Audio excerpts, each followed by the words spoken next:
solo momento tu eres mi vida. Архідэя прыгожая і адначасова жудасная кветка. Часам яна прыкідваецца сапраўднай, а аказваецца фальшывай. А бывае, што і наадварот, як і наш зменлівы час, як і спектаклі Піпа дель Бона, дзе няма мяжы праўды і мастацкай выдумкі, дзе тысячы фіналаў і забароненых прыёмаў, моцная музыка і аголеная натура.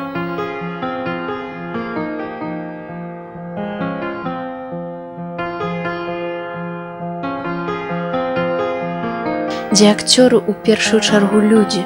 Яны перажылі псіхіятрычную клініку, каліфарнійскія сметніцы, разумовыя адхіленні. Яны цяпер перад вамі на гэтай сцэне, і вось жыццё цудоўнае і агіднае, як кветка орхідеі.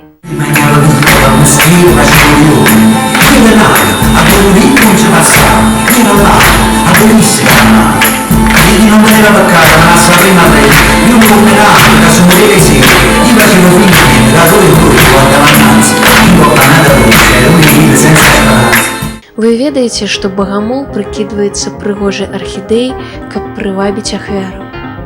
Яна садзіцца на пялёсткі кветкі і трапляе ў пастку. Глядач купляе білет, прыходзіць у тэатр, садзіцца ў крэсла і таксама трапляе ў пастку, прыгатаваную рэжысёрам.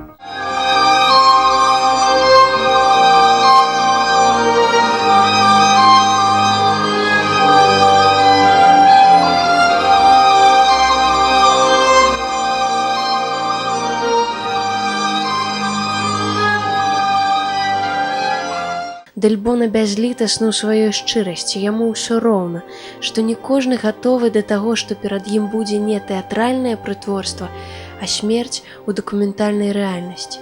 Развітанне з паміраючай маці, яе астылая рука, сціснутая ў далоні сына, яе развітальная малітва.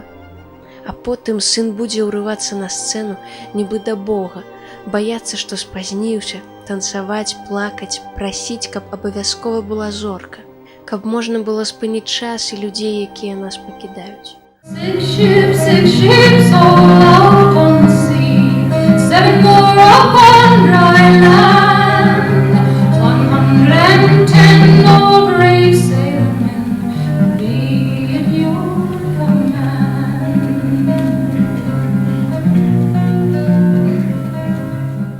Божа, што я магу прапанаваць іншаму, акрамя сваёй смуты? Як жыць у гэтым свеце, такім жахлівым і адначасова цудоўным? Мы аголены перад тварам гэтага свету. Мы стомлены, мы разгублены. Але вакол яшчэ так шмат прыгажосці, так шмат няспетых песень, якія нельга ўносіць з сабой.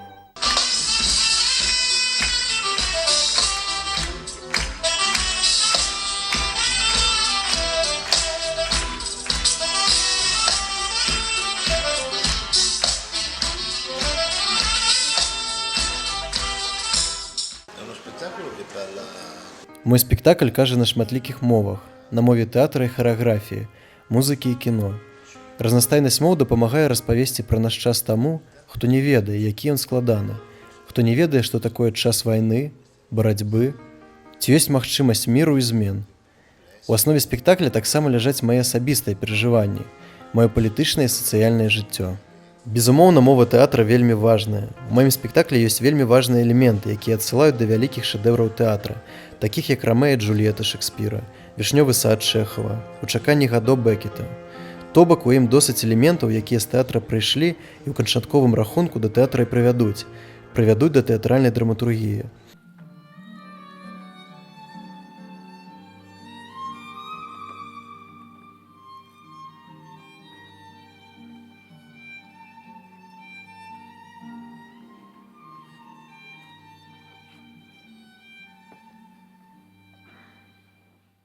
Аднак мы выкарыстоўваем элементы харэаграфіі, каб паказаць, наколькі абсурдныя бываюць словы. Гэта цялесны тэатр, тэатр жарсці.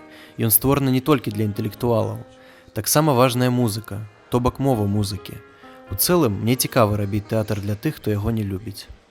Паколькі першапачатковы тэатр гэта такая канструкцыя, выбудаваная з вялікім візуальным і эмацыйным імпульсам, натуральна, падчас гастроляў ад Парыжа да Вільнюса, дзе мы выступілі 3 дня назад, нас сустракаюць з вельмі моцнай рэакцыяй. Людзі бачаць у нашым спектаклі розныя рэчы. Ён прымушае гледачоў удзельнічаць у нейкім рытуале, што ў выніку адбываецца з усімі. Разважанні, якія ўзнікаюць у гледачоў пасля прагляду спектакля, натуральным чынам адрозніваюцца ў залежнасці ад культуры, ад таго, што людзі бачаць вакол сябе. Натуральна, казаць пра некаторыя праблемы ў Парыжы і ў Мінску гэта зусім розныя рэчы, бо прагляд спектакля падобны сузіранню карціны. Кожны бачыць у ёй свой асабісты жыццёвы досвед.